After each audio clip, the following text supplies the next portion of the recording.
আসসালামু আলাইকুম। আপনারা কেমন আছেন? নিঃসন্দেহে মহান আল্লাহ তাআলার রহমতে অনেক অনেক ভালো আছেন।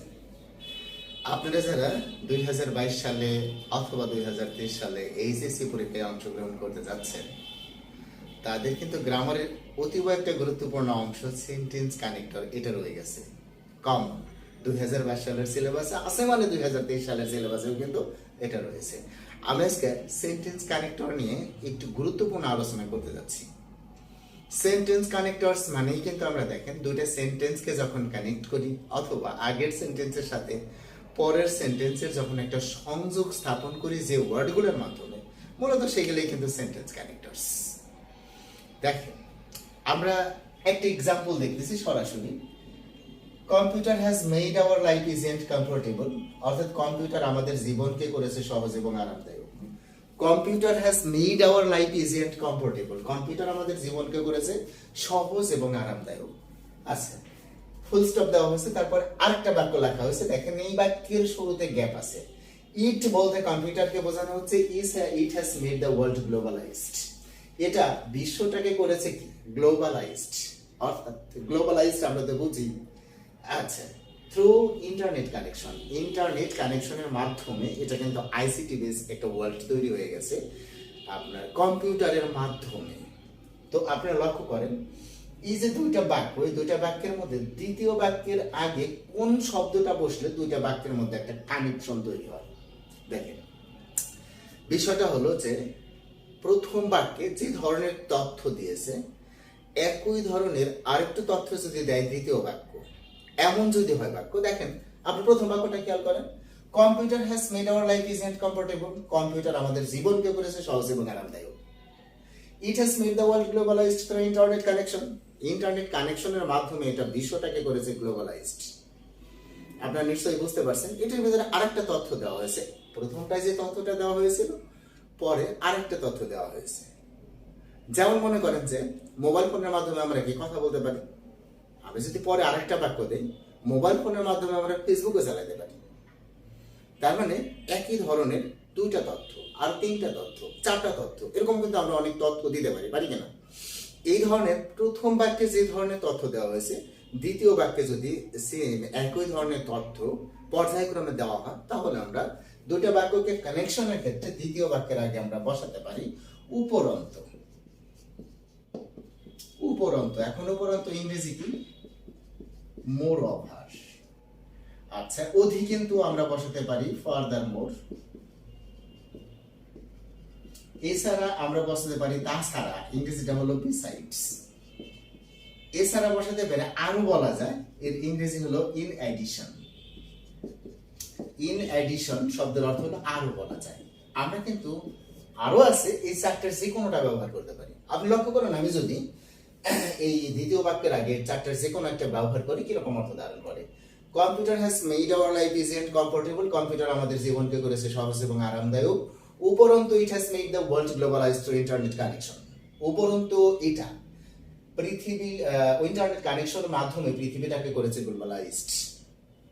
আচ্ছা, অথবা আমরা যদি বলি অধি কিন্তু এটা ইন্টারনেট কানেকশনের মাধ্যমে পৃথিবীটাকে করেছে গ্লোবালাইজড, বিশ্বায়িত। আচ্ছা, তাছাড়া এটা পৃথিবীকে করেছে গ্লোবালাইজড থ্রু ইন্টারনেট কানেকশনের মাধ্যমে। আরো বলা যায়, দেখেন এই যে চারটা শব্দের যে কোনো শব্দ কিন্তু আমরা এই চারটা কানেক্টরের যে কোনো একটা কানেক্টর কিন্তু আমরা সামনে বসাই দিতে পারি।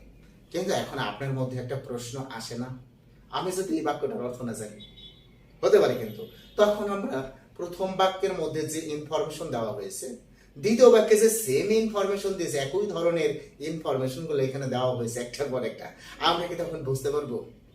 হ্যাঁ, পারবো। এখানেও কিন্তু চমৎকার কৌশল আছে। কি কৌশল? আপনি লক্ষ্য করেন, আসলে দেখেন এই দুইটা বাক্যের মধ্যে যখনই একই ধরনের ইনফরমেশন দেওয়া হয়, তখন ভার্বটা একই থাকে। দেখেন, এইখানেও হ্যাজ মেড, এইখানেও হ্যাজ মেড। আপনি কি বুঝতে পেরেছেন?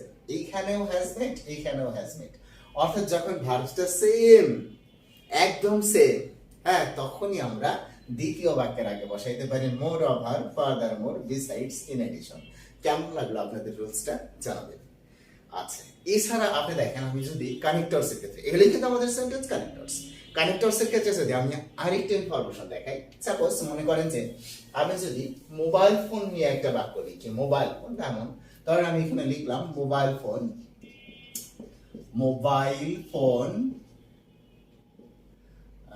has many advantages অর্থাৎ মোবাইল ফোনের অনেক উপকারিতা আছে। Mobile phone has many advantages, mobile ফোনের অনেক উপকারিতা আছে।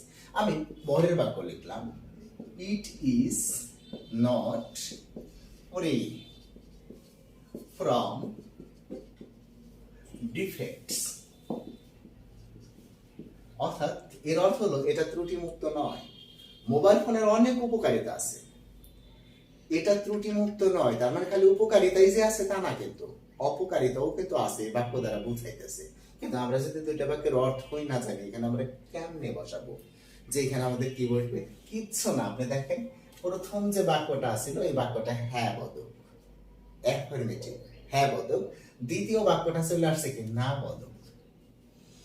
প্রথম বাক্যটা যদি হ্যাঁ বোধক হয়, দ্বিতীয় বাক্যটা যদি ন্যায় বোধক হয়, সাধারণত এখানে কি বসে? বাট। অনুরূপ ভাবে প্রথম বাক্যটা যদি না বোধক হয়, দ্বিতীয় বাক্যটা যদি হ্যাঁ বোধক হয়, একইভাবে এখানে কি বসে? বাট বসে। তার মানে আপনি লক্ষ্য করেন, মিলাই দেখেন অর্থটা, মোবাইল ফোনের অনেক উপকারিতা আছে কিন্তু এটা ত্রুটিমুক্ত নয়। তাহলে এখানে যে কানেক্টরসটা বসলো এটাই কিন্তু সেন্টেন্স কানেক্টরস। ঠিক এরকম ভাবে কখন আমাদের বাট বসে, কখন অ্যাসেন্স বিকজ বসে, আবার কখন আমাদের সো বসে, দ্যাটস ওয়াই বসে, হেন্স বসে, কখন আমাদের রেদার বসে, নেভারদিলেস বসে। এর কিন্তু এরকম ধারাবাহিকভাবে চমৎকার মানের কিছু রুল আছে, যে বিষয়গুলো আপনার জানা থাকলে, যদি আপনি একটা সেন্টেন্সের অর্থ না জানেন, এখানে পাঁচের মধ্যে পাঁচ পাওয়া সম্ভব। জাস্ট ফলো সাম টেকনিক্স, যদি আপনি কিছু টেকনিক এখানে অবলম্বন করেন। আমি আশা করি আপনাদের ক্লাসটা ভালো লেগেছে। তো আমি অবশ্যই কথা বাড়াবো না। সবাই ভালো থাকবেন, সুস্থ থাকবেন।